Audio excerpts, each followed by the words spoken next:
Breaking news హైదరాబాద్లోని నారాయణ కాలేజీలకు మహిళా కమిషన్ నోటీసులు జారీ చేసింది. విద్యార్థుల వరుస ఆత్మహత్య ఘటనలపై కమిషన్ తీవ్ర ఆగ్రహం వ్యక్తం చేసింది. బాచుపల్లి, మాదాపూర్, మల్లంపేటలోని నారాయణ కాలేజీల్లో విద్యార్థుల ఆత్మహత్యలపై సీరియస్ అయింది.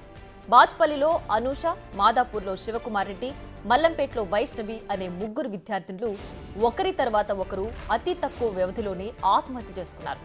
ఈ క్రమంలో నారాయణ కాలేజీలు వ్యవహరిస్తున్న తీరుపై అసంతృప్తి వ్యక్తం చేస్తూ మహిళా కమిషన్ నోటీసులు జారీ చేసింది.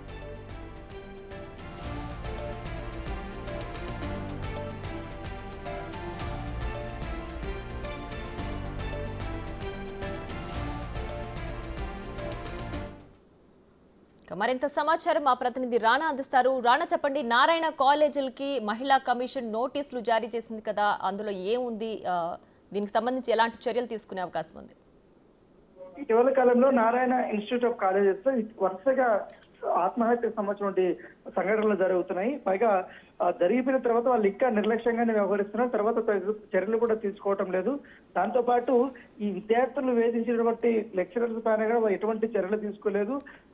మొత్తం ఆ ఇన్స్టిట్యూషన్ నడుతున్నటువంటి ప్రిన్సిపల్ పైన కూడా ఎటువంటి చర్యలు తీసుకోకుండా ఈ రకమైనటువంటి పంతాలను వారు వెళ్తున్నారు. దాంతో పాటు వరుసగా మల్టిపుల్ ఇవి రిక్వెస్ట్ అన్ని కూడా వచ్చాయి. చాలా వరకు కూడా ఫిర్యాదులన్నీ కూడా మహిళా కమిషన్కి వచ్చాయి. కాబట్టి మహిళా కమిషన్ కొన్ని ఇన్సిడెంట్లు బేస్ చేసుకుని నోటీసులు కూడా జారీ చేసినటువంటి నేపథ్యం అయితే కనపడుతుంది. ఆ నోటీసుల్లో చాలా క్లియర్ గా ఎవరెవరు ఎప్పుడెప్పుడు చనిపోయారన్న దాంతో కూడా దాంట్లో రాశారు. ఎందుకంటే మాదాపూర్ నారాయణ కాలేజీలో గతంలో శివకుమార్ రెడ్డి అనే విద్యార్థి ఆత్మహత్య చేసుకోవడము, తర్వాత మల్లంపేట నారాయణలో వైష్ణవి ఆత్మహత్య చేసుకోవడము, ఈ మధ్య కాలంలో మన ఏకంగా అనూష ఆత్మహత్య చేసుకోవడము, సో ఇవన్నీ కూడా జరుగుతున్నాయి. కాబట్టి మన జరిగినటువంటి మరొక విశేష సమస్య ఆత్మహత్య చేసి కూడా ఈ కాలేజ్ యాజమాన్యం తల్లిదండ్రులతో ఇచ్చేసి వాళ్ళు డబ్బులు ఇచ్చి మేనేజ్ చేస్తుంది. కానీ దాంతో పాటు ఇప్పటి వరకు ఇటువంటి చర్యలు తీసుకోవడం కూడా మహిళా కమిషన్ ఆగ్రహం వ్యక్తం చేసింది.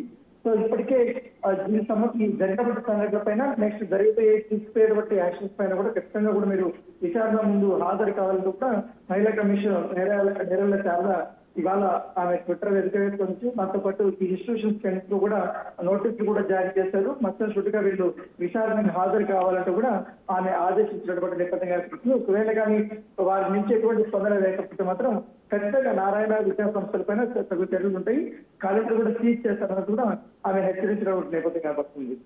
Right Rana, thanks for the updates.